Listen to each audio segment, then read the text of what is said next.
July 29 మనకి గురు పౌర్ణమి వచ్చిందండి. ఈ యొక్క ఆషాఢ మాసంలో వచ్చే పౌర్ణమినే మనం గురు పౌర్ణమి అని చెప్తాము. సంవత్సరానికి ఒక్కసారి వచ్చే ఈ గురు పౌర్ణమి రోజు ఎంతో విశేషంగా నేను చెప్పినట్లుగా మీరు మందారం ఆకుతోటి ఈ విధంగా చేస్తే చాలు, మీరు బంగారం భూములు కొంటూనే ఉంటారు. పైగా మందారం ఆకు ప్లస్ పసుపు అన్నమాట.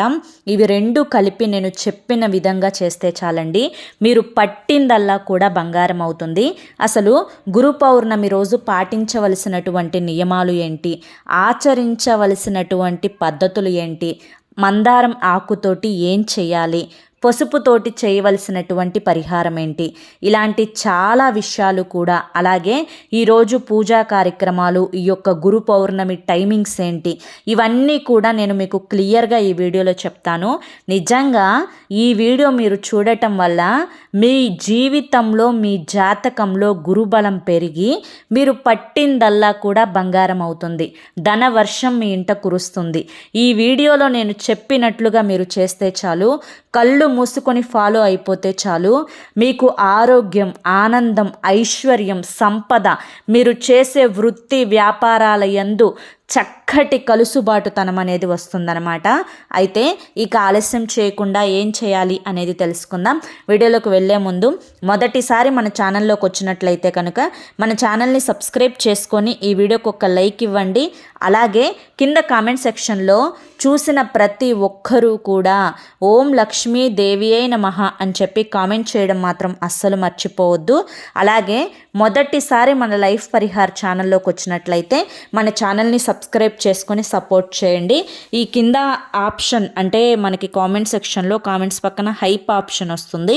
ఆ హైప్ మీద ప్రెస్ చేసి మీ అమూల్యమైన పాయింట్స్ని కూడా ఈ వీడియోకి అందించండి. ఇక ఆలస్యం చేయకుండా వీడియోనైతే స్టార్ట్ చేద్దాం. గురు పౌర్ణమి అంటేనే చాలా ప్రత్యేకమైన రోజు. ఈ గురు పౌర్ణమి రోజు మనకి కొన్ని అమృత గడియలు అనేవి ఉంటాయన్నమాట. ఈ అమృత కిరణాలు భూమి మీద పడుతున్న సమయంలో, ఈ అమృత గడియలు ఉన్నటువంటి సమయంలో మందారం ఆకుతోటి ఈ చిన్న పరిహారం చేసుకుంటే సాక్షాత్తు లక్ష్మీదేవి కటాక్షం అనేది మన మీద పడుతుంది. అలాగే ఈ యొక్క గురు పౌర్ణమి లక్ష్మీదేవికి చాలా ఇష్టమైన రోజు, విష్ణుమూర్తికి ఎంతో ప్రీతికరమైనటువంటి రోజు, అలాగే మనం చంద్రుడికి ఎంతో ప్రత్యేకంగా చేసుకునేటువంటి రోజు. అలాగే ఈ రోజున మీరు ఈ టైమింగ్స్లో చేసుకుంటే అద్భుతమైన ఫలితాన్ని పొందుతారు. మనకు అసలు గురు పౌర్ణమి టైమింగ్స్ ఏంటి అనేది చెప్తాను. ఒక పెన్ను కాగితం తీసుకొని జాగ్రత్తగా నోట్ చేసుకోండి.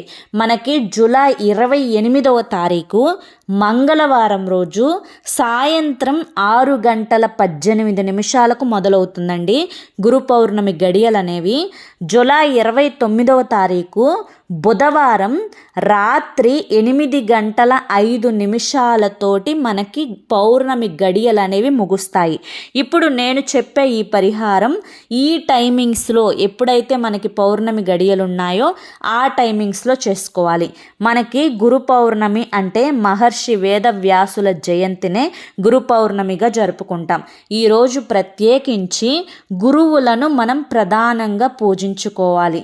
తల్లి, తండ్రి, తర్వాత గురువు, ఆ తర్వాతే దైవం అని చెప్పి మనకి పెద్దలు చెప్తారు. అయితే ఈరోజు మీరు తల్లిదండ్రులను గురువులుగా భావించుకొని వారికి పూజ చేసుకోవడం, మీకు విద్య నేర్పినటువంటి గురువులను పూజ చేసుకోవడం, మీకు అండగా తోడుగా ప్రతి పనిలో కూడా ఎవరైతే సపోర్టివ్గా ఉండి మీకు ధైర్యాన్ని ఇస్తున్నారో వారు కూడా గురువులతోటి సమానం అన్నమాట. కాబట్టి ఈరోజు గురువులను విశేషంగా పూజించుకోవాలి. వారి యొక్క పాదాలను నీటితోటి కడిగి వారి యొక్క పాద పూజ చేసుకోవడం వల్ల మన జీవితంలో గురుబలం అనేది పెరుగుతుంది. ఎవరి జీవితంలో అయితే, ఎవరి జాతకంలో అయితే గురుబలం ఉంటుందో వారి యొక్క జీవితం 3 పువ్వులు 6 కాయలుగా ఉంటుంది. అంటే గురుబలం ఉన్న వారి యొక్క జీవితంలో వారు చేసే పనులలో ఐశ్వర్యం కలిసి వస్తుంది. అలాగే వారి అంతటక వారు ఏదైనా కూడా సృష్టించుకోగలుగుతారు. అంటే సమాజంలో కీర్తి ప్రతిష్టలు, గౌరవ మర్యాదలు, సంఘంలో వారికంటూ ఒక పలుకుబడి రావడానికి మెయిన్ కారణం ఏదన్నా ఉంది అంటే వారికి గురుబలం పుష్కలంగా ఉంది అని చెప్పి అర్థం అన్నమాట. ఈరోజు విశేషంగా లక్ష్మీదేవిని కూడా పూజించుకోవాలి. అలాగే మనం ఎంతో ప్రీతికరంగా పూజించుకునేటువంటి సాయిబాబాని కూడా, అంటే మనం గురువుగా ఎవరినైతే భావిస్తామో వారిని మనం విశేషంగా పూజించుకోవాలి. ఈరోజు మీరు పసుపు రంగు ఒత్తులను తయారు చేసుకోవాలి. మీరు పూజ చేసేటప్పుడు అంటే సూర్యోదయానికి ముందే చక్కగా నిద్రలెగవాలి. బయట వాకిలంతా కూడా శుభ్రంగా కడుక్కొని కల్లాపి చల్లుకొని ముగ్గు పెట్టుకోవాలి. ఈరోజు ఒక బకెట్ నీళ్ళల్లో కాస్తంత పసుపు వేసి ఆ పసుపు కలిపిన నీటితోటి ఇంటిని శుద్ధి చేసుకోవాలి. తర్వాత ఒక గ్లాసు నీటిలో పసుపు వేసి ఆ నీటిని ఇల్లంతా కూడా ప్రక్షాళన చేసుకొని ఇల్లు శుద్ధిపరచుకోవాలి. అలాగే ఈరోజు స్నానం చేసేటప్పుడు కూడా స్నానం చేసే నీటిలో ఒక చిటికెడు పసుపు, కొంచెం గోపంచకం కలుపుకొని ఆ నీటితోటి స్నానం చేయడం వల్ల మన చుట్టూ ఉండే నెగిటివిటీ అంతా కూడా దూరం అవ్వడంతో పాటుగా మన ఆరా అంతా కూడా బలంగా తయారయ్యి మనం చేసే పనుల్లో మంచిగా కలిసి రావడంతో పాటుగా మన శరీరానికి ఒక నూతన ఉత్సాహం, ఉత్తేజం అనేది ఏర్పడుతుందన్నమాట. కాబట్టి ఈరోజు స్నానం చేసే నీటిలో కూడా ప్రత్యేకంగా మనం పసుపు వేసుకొని స్నానం చేయడం వల్ల అదృష్టం, ఐశ్వర్యం కలిసి వస్తుంది. అలాగే ఈరోజు మీరు ప్రత్యేకంగా సాయిబాబాతో పాటుగా విష్ణుమూర్తి, లక్ష్మీదేవి కలిసి ఉన్నటువంటి చిత్రపటాలకి కూడా పసుపు రంగు పుష్పాలతోటి అలంకరించుకొని పసుపు రంగు పండ్లు అంటే అరటి పండ్లను నైవేద్యంగా సమర్పించి పాలు, బెల్లం కలిపి నైవేద్యంగా సమర్పించుకొని ఈరోజు మీరు పసుపు రంగు ఒత్తులు వేసి దీపారాధన చేస్తే ఆవు నేతితోటి అదృష్టం, ఐశ్వర్యం అనేవి కలిసి వస్తాయి. ఈరోజు మీరు పసుపు రంగు వస్త్రాలను ధరించడం వల్ల మీ యొక్క గురుబలం అనేది రెట్టింపు అవుతుంది. చాలామంది కూడా అనేక రకాలైనటువంటి సమస్యలతోటి సతమతమైపోతూ ఉంటారు. ఎంత చేసినా కూడా కలిసి రాకపోవడం, చేతికి అందినట్టే అంటే ఇలా వచ్చేస్తుంది, అలా అంతలోనే వెళ్ళిపోతుంది. ఎంత కష్టపడి పైకి వెళ్తారో అలా సడన్గా గ్రాఫ్ అనేది డౌన్ అయిపోతుంది. నలుగురిలో ఒక రకమైనటువంటి గుర్తింపు ఉండదు. అంటే ఎంత సంపాదించినా, ఎంత డబ్బున్నా కూడా సమాజంలో గౌరవం అనేది ఉండదు, మనశ్శాంతి ఉండదు. మరి కొంతమంది సమస్యలను బయటకు చెప్పుకుంటారు, మరి కొంతమంది మానసికంగా తమలో తామే కృంగిపోతూ ఉంటారు. ఇలా సమస్య చిన్నదైనా పెద్దదైనా ఆ మనిషి మనసుని చాలా బాధ పెడుతుందన్నమాట. అవి అంటే ఆరోగ్య సమస్యలైనా కానీ, ఆర్థిక సమస్యలైనా కానీ, వృత్తి వ్యాపారాలలో ఏమన్నా సమస్యలున్నా కానీ, ఇలా మనిషి చాలా వరకు కూడా వాటి గురించి ఆలోచించి అనారోగ్యం పాలైపోతూ ఉంటారనమాట. ఇలా వాస్తు దోషాలు ఉన్నా కానీ, మీ జీవితంలో, మీ జాతకంలో, మీ ఇంటికి సంబంధించి ఎటువంటి దోషాలు ఉన్నా కానీ అది తీవ్రంగా మీ చేతికి డబ్బు రాకుండా చేసేస్తుంది. కాబట్టి ధన సమస్యలు అన్నీ కూడా తరిమి కొట్టడానికి మన యొక్క జాతక చక్రం అనేది పర్ఫెక్ట్గా ఉండాలి. అలా పర్ఫెక్ట్గా ఉండాలి అంటే కనుక ఈ గురు పౌర్ణమి రోజు మన యొక్క జాతకంలో గురుబలాన్ని పెంచుకోవడానికి కొన్ని రకాలైనటువంటి పద్ధతులు అనేవి పాటించాలన్నమాట. ఈరోజు మీరు ముఖ్యంగా జూలై 29వ తారీఖు చంద్రుడు వచ్చిన తర్వాత 8:05 ఒక చిన్న వెండి గ్లాసు కనుక ఉంటే మీ దగ్గర, వెండి గ్లాసు తోటి లేదంటే కనుక గాజు గ్లాసు తోటి, అంటే ఒక గిద్దడు పాలు తీసుకోండి సరిపోతుంది. ఆ పాలల్లో ఏం చేస్తారు అంటే కొంచెం పసుపును వేయండి. అప్పుడు పసుపు రంగుగా మారిపోతాయి ఆ పాలు. ఆ విధంగా ఆ పాలను మీరు చేతితోటి పట్టుకొని, ఇది స్నానం చేసిన తర్వాతే చేయాలన్నమాట.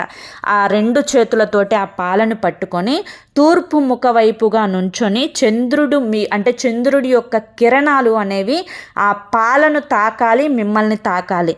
అలా ఆ యొక్క సందర్భంలో మీ యొక్క మనసులోని సంకల్పాన్ని ఆ యొక్క చంద్రుడికి చెప్పుకోండి. ఈ విధంగా అంటే నాకు కష్టాలు తీరిపోవాలి, నాకు సమస్యలు తీరిపోవాలి, నాకు అనారోగ్య సమస్యలు తీరిపోవాలి, నాకు వ్యాపారంలో బాగా కలిసి రావాలి, నా బిడ్డలకి ఉద్యోగాలు రావాలి, వాళ్ళు మంచిగా సెటిల్ అవ్వాలి, నేను బంగారం కొనుక్కోవాలి, నేను భూములు కొనుక్కోవాలి, నేను పట్టిందల్లా బంగారం అవ్వాలి, నాకు ఏ పని చేసినా కూడా నాకు ఆ పనికి తగినంత ప్రతిఫలం అనేది ఖచ్చితంగా దక్కాలే తప్ప ఎందులో కూడా నేను ఫెయిల్ అవ్వకూడదు అని చెప్పి ఇలా మీరు ఏదైతే సంకల్పించుకుంటారో ఆ యొక్క సంకల్పాన్ని మనసులో చెప్పుకొని చంద్రుడికి ఆర్ఘ్యాన్ని సమర్పించండి. ఈ విధంగా ఎవరైతే చంద్రుడికి పాలు పసుపు కలిపినటువంటి పాలను ఆర్ఘ్యంగా సమర్పిస్తారో వారు అనుకున్నటువంటి కోరిక అనేది ఖచ్చితంగా నెరవేరుతుంది అని చెప్పి మన పండితులు కూడా చెప్తున్నారు. కాబట్టి ఖచ్చితంగా ఈ విధమైనటువంటి చిన్న పరిహారాన్ని అయితే చేసుకోవడం మాత్రం అస్సలు మర్చిపోవద్దు. అలాగే చాలామందికి కూడా ఒక కళ, అది ఇల్లు లేని వాళ్ళకు తెలుస్తుంది. మాకంటూ మేము సొంత ఇల్లు కొనుక్కోవాలి, లేదంటే పొలాలు లేకపోయినా భూములు లేకపోయినా వారికి తెలుస్తుంది, అయ్యో మేమంటూ ఏది సంపాదించలేకపోతున్నామే, మా యొక్క ముందు తరాల వారికి ఏది ఇవ్వలేకపోతున్నామే, మా గుర్తుగా వారికి కాస్త భూమి, 1 సెంటు భూమి అయినా కానీ కొనివ్వాలి అని చెప్పి అనుకుంటూ ఉంటారు. మరి కొంతమంది ముఖ్యంగా ఆడవాళ్ళకైతే బంగారం అంటే చాలా ఇష్టం ఉంటుంది. బంగారం అది కొనుక్కోవాలి, ఇది కొనుక్కోవాలి, ఏదైనా ఫంక్షన్స్కి వెళ్తే అందరూ కూడా మెడల నిండా బంగారం వేసుకొని వస్తే వీళ్ళకి కనీసం మెడలో తాడి కూడా ఉండదన్నమాట, బంగారపు చైన్ కూడా ఉండదు. అటువంటి వారికి అంటే ఆ యొక్క లోటు అనేది ఆ పడే వారికి మాత్రమే తెలుస్తుందన్నమాట. అలా కనీసం అన్నీ కాకపోయినా అవసరానికి తగినంత బంగారం మేము కొనుక్కోవాలి అని చెప్పి ఎవరైతే అనుకుంటున్నారో వారు కూడా ఖచ్చితంగా ఈ విధమైనటువంటి నియమాలను పాటించుకోవాలి. మందారం ఆకుతోటి నేను చెప్పిన విధంగా చేసుకుంటే చాలండి, మీరు బంగారం భూములు కొంటూనే ఉంటారనమాట. అయితే ఈరోజు విశేషంగా సాయిబాబాను పూజించుకోవాలి. సాయిబాబాకు చక్కగా మీరు మంచిగా అంటే చాలామందికి కూడా ఇంట్లో మార్బుల్ విగ్రహాలు ఉంటాయి చిన్న చిన్నవి, అది ఉన్నా లేకపోయినా సాయిబాబా చిత్రపటానికైనా కానీ మీరు ఈరోజు ఎరుపు రంగు పుష్పాలతోటి కానీ తెలుపు రంగు పుష్పాలతోటి కానీ అలంకరించుకోండి. తరువాత శనగల మాలను వేస్తే మీకున్నటువంటి దోషాలు తొలగిపోతాయి. ఎవరైతే ఏలినాటి శని దోషాలతోటి, అర్ధాష్టమ శని దోషాలతోటి, రాహు కుజ దోషాలతోటి బాధపడుతున్నారో, నాగ దోషాలతోటి బాధపడుతున్నారో ఆ దోషాలన్నీ తొలగిపోవడానికి శనగల మాల చాలా అద్భుతంగా ఉపయోగపడుతుంది. కాబట్టి ఈ గురు పౌర్ణమి రోజు శనగల మాల వేస్తే బాబా గారికి చాలా అంటే చాలా మంచిదన్నమాట. అలాగే ఈ గురు పౌర్ణమి రోజు అంటే సాయిబాబా గుడిలో పులిహారను నైవేద్యంగా సమర్పించి భక్తులకు దాన్ని ప్రసాదంగా పెట్టాలన్నమాట. అంటే ఈ యొక్క గురు పౌర్ణమి రోజు చక్కగా మీరు పులిహారను చేసుకోండి. అది చింతపండు పులిహార అయినా పర్వాలేదు, నిమ్మకాయ పులిహార అయినా కూడా పర్వాలేదు అనమాట. చక్కగా దాన్ని మంచిగా కలిపేసుకొని మీరు ముందు అంటే బాబా గారి పాదాల దగ్గర దానిని నైవేద్యంగా పెట్టి తర్వాత గుడికి వచ్చిన భక్తులు ఉంటారు కదా, భక్తులకు మీరు ప్రసాదంగా పంచిపెట్టాలి. అలాగే ఈరోజు చపాతీ అయినా కానీ లేదంటే ఉడకపెట్టిన గుగ్గిళ్ళు అంటే శనగలను ఉడకపెట్టి వాటిని పోపు పెట్టి మంచిగా అంటే తాలింపు పెట్టి వాటిని కూడా నైవేద్యంగా సమర్పించి ప్రసాదంగా మీరు భక్తులకి పంచిపెట్టుకుంటే మీకున్నటువంటి అనేక రకాలైనటువంటి దోషాలు తొలగిపోవడంతో పాటుగా మీ యొక్క జీవితంలో జాతకంలో గురుబలం అనేది పెరుగుతుందన్నమాట. అలాగే ఈరోజు సాయిబాబా గుడిలో దుని అనేది వెలుగుతూ ఉంటుందన్నమాట. ఆ దునిలో మీరేం చేస్తారు అంటే ఒక ఎండు కొబ్బరికాయను తీసుకొని మీ యొక్క మనసులోని సంకల్పం చెప్పుకొని ఆ ఎండు కొబ్బరికాయను దునిలో పడవేసినా కూడా మీ యొక్క సంకల్పం నెరవేరుతుంది. అలాగే మందారం ఆకుతోటి చేయవలసిన పరిహారం ఏంటి అని చెప్తాను, జాగ్రత్తగా వినండి. దీనికోసం మీరు మందారం చెట్టు దగ్గరికి వెళ్ళి చక్కగా ఒక మందారం ఆకును తుంచుకొని దాన్ని శుభ్రంగా తుడిచేసేసి తర్వాత ఒక చిన్న బెల్లం ముక్క, మనకి బెల్లం లక్ష్మీదేవి స్వరూపం, బెల్లం పసుపు రంగులో ఉంటుంది, మనకి ధనాన్ని ఆకర్షిస్తుంది అనమాట. తర్వాత జీలకర్ర, సాక్షాత్తు జీలకర్ర అంటేనే లక్ష్మీదేవి స్వరూపం.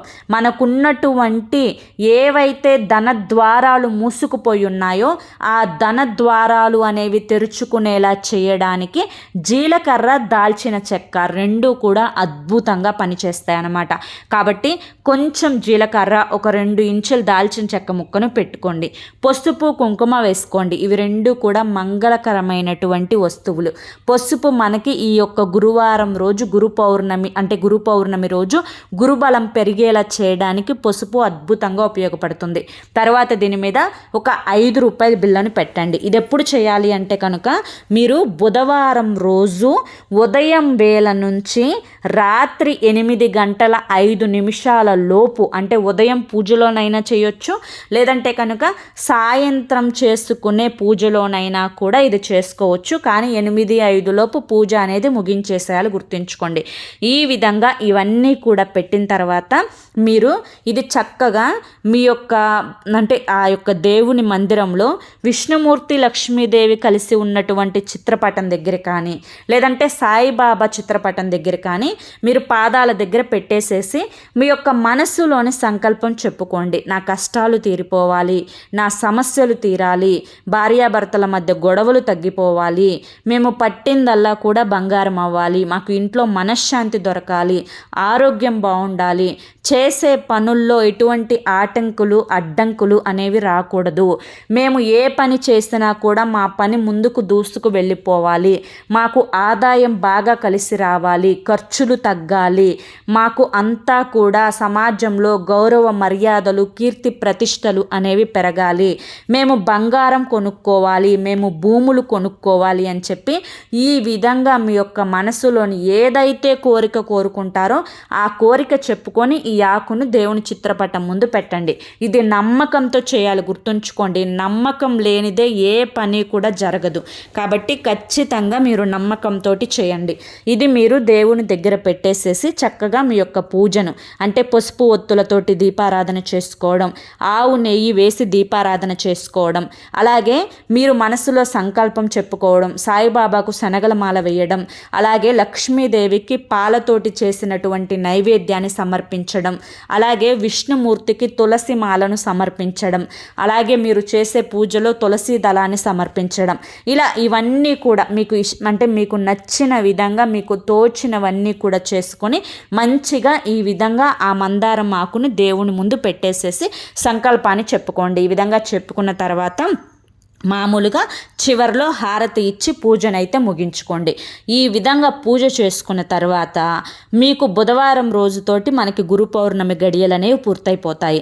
తర్వాత గురువారం రోజు కూడా మనం బాబా గారిని విశేషంగా పూజించుకుంటాం. ఈ గురువారం రోజు ఏం చేస్తారు అంటే కనుక ఈ ఆకును తీసుకొని వెళ్ళి ఏదైనా పారే నీటిలో వదిలేసిరండి. ఈ ఒక 5 రూపాయల బిళ్ళ పెట్టాను చూసారా, ఈ 5 రూపాయల బిళ్ళను ఎవరికైనా భిక్షాటకుడకు ఇవ్వండి. ఈ విధంగా చేసిన తర్వాత మీ యొక్క జీవితంలో ఒక్కొక్క రోజు ఒక్కొక్క అదృష్టం అనేది అడుగు పెట్టడం అనేది మొదలవుతుంది. నిజంగా మీరు నమ్మలేరు, ఇంత చిన్న పరిహారం వల్ల ఇన్ని పెద్ద పెద్ద మార్పులు మా జీవితంలోకి వస్తున్నాయా అని చెప్పి ఆశ్చర్యపోతారు. అలా అదృష్టాల వెంట అదృష్టాలు అలా వస్తూనే ఉంటాయి. 4 వైపుల నుంచి ధనం దూసుకు వస్తూనే ఉంటుంది. ధన ప్రవాహం అనేది మీ వైపు మొదలు పెడుతుంది. ధనాకర్షణ శక్తి అనేది పెరుగుతుంది. మీరు పట్టిందల్లా కూడా బంగారం అవుతుంది. వృత్తి ఉద్యోగాలలో కూడా అవకాశాలు, ఆఫర్లు, ప్రమోషన్లు ఇలా ఒకదాని తర్వాత ఒకటి వస్తూనే ఉంటాయన్నమాట. ఎందుకు అంటే కనుక మీ జీవితంలో మీ యొక్క జాతకంలో గురుబలం అనేది ఈ పరిహారం తర్వాత రెట్టింపు అవుతుంది.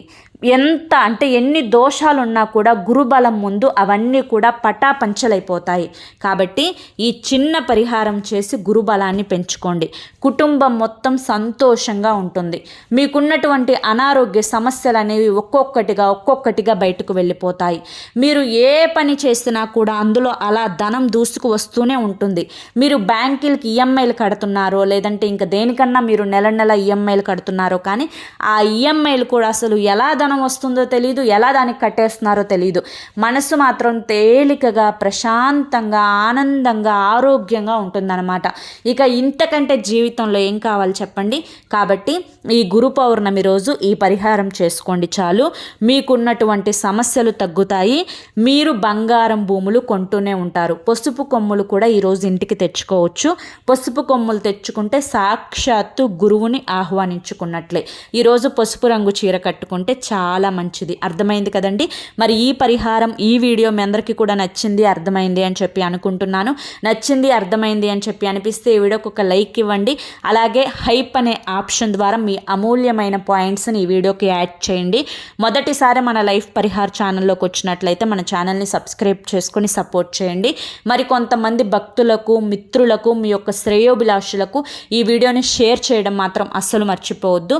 రేపు మరొక మంచి వీడియోతోటి మళ్ళీ కలుసుకుందాం. అంతవరకు కూడా ఆ పరమేశ్వరుని ఆశీస్సులతో పాటు లక్ష్మీనారాయణల ఆశీస్సులు కూడా మీ మీద, మీ కుటుంబ సభ్యుల మీద ఎల్లకాలం ఉండాలి అని చెప్పి మనస్ఫూర్తిగా కోరుకుంటూ సర్వేజన సుఖినో భవంతు. ధన్యవాదములండి.